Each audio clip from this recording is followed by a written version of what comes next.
Bonjour, ici Francine pour les carnets de Francine. Plusieurs personnes m'ont dit, j'ai une amie qui m'a partagé tes carnets et j'aimerais savoir qu'est-ce que tu fais vraiment lorsque tu rencontres les gens. Alors, c'est sûr que moi, j'appelle ça des traitements énergisants. À chaque fois que je rencontre une personne, je demande toujours la permission de la personne de pouvoir demander en son nom la guérison. Et je demande toujours la guérison du corps physique, mental et émotionnel. Et là, la première partie va vraiment au niveau du corps physique. Et quand je suis rendue au massage de tête, là, je demande à vos guides quel message ils ont pour vous. Alors, on monte une image et je dis ce que je vois, je dis ce que j'entends. Et après, vous pouvez poser des questions. Vous pouvez aussi parler avec des personnes décédées et vous pouvez aussi aller dans une vie antérieure qui, suite à une question que vous ne comprenez pas du tout, exemple, quelqu'un qui me dit moi, là, Francine, je désire rencontrer l'amour, mais j'attire toujours le même genre de chromos dans ma vie, puis je sais que c'est pas ça que je veux. Ça vient d'une vie antérieure. Quand on a beau suivre 1001 cours, on a beau essayer d'être positif, puis la situation revient tout le temps, c'est qu'il y a une mémoire qui est très, très collée. Alors, en allant dans la vie antérieure, on découvre c'est quoi la mémoire, on la prend, on la jette à la poubelle, et on peut la remplacer, on peut créer autre chose.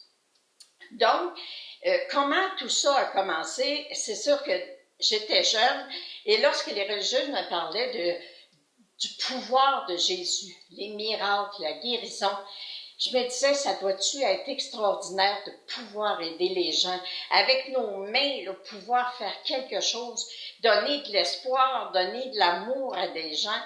Et automatiquement, à chaque fois que je voyais qu'il y avait des cours, les impositions des mains, c'est sûr que je me présentais et j'allais suivre le cours parce que je me disais, un jour, je sens que c'est ça que je vais faire. Alors, automatiquement, ce que j'ai fait, c'est qu'à un moment donné, ma sœur Claudette m'a ouvert la porte. Et elle a commencé, elle a eu du front, elle a décidé, elle, d'aller vraiment dans cette catégorie, dans cet aspect de la vie qu'elle ne s'imaginait même pas quand elle était jeune qu'elle pouvait faire ça, mais la vie lui montrait qu'elle avait le pouvoir. Alors, j'ai accepté de travailler avec elle pour finalement devenir autonome. Et souvenez-vous d'une chose, je n'ai dit jamais que je guéris. Et personne ne peut guérir parce que même Jésus disait aux gens qu'il remerciait parce qu'ils étaient guéris, il disait « ta foi t'a sauvé ». Et moi, c'est ça que je désire le plus, c'est que les gens dans votre vie, vous retrouviez la foi, que vous ayez l'espoir d'un monde meilleur puis que tout peut arriver. Alors, j'étais jeune, c'était mon rêve, j'ai fait des actions, j'ai suivi un paquet de cours, j'ai travaillé sur moi-même pour venir qu'à le réaliser. Alors, il ne faut jamais lâcher. La porte s'est ouverte à 58 ans pour que je commence ça et c'est la plus belle, merveilleuse opportunité qui a pu m'être présentée. En même temps, j'en profite pour vous annoncer que dimanche le 26 novembre, je vais faire une conférence à Jonquière, au centre communautaire d'Horizon sur la rue Roussel, de 10h à midi. Alors, si ça vous intéresse, communiquez avec Nathalie Piché. Et puis, au plaisir de vous rencontrer, le titre sera « Soyons porteurs d'espoir ». Alors, ce fabuleux titre que je peux me donner d'être une porteuse d'espoir, je tiens vraiment à ce que tous et chacun vous appreniez comment le faire, comment le vivre.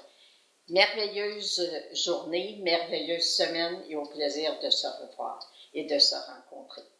Francine Bourbeau, merci.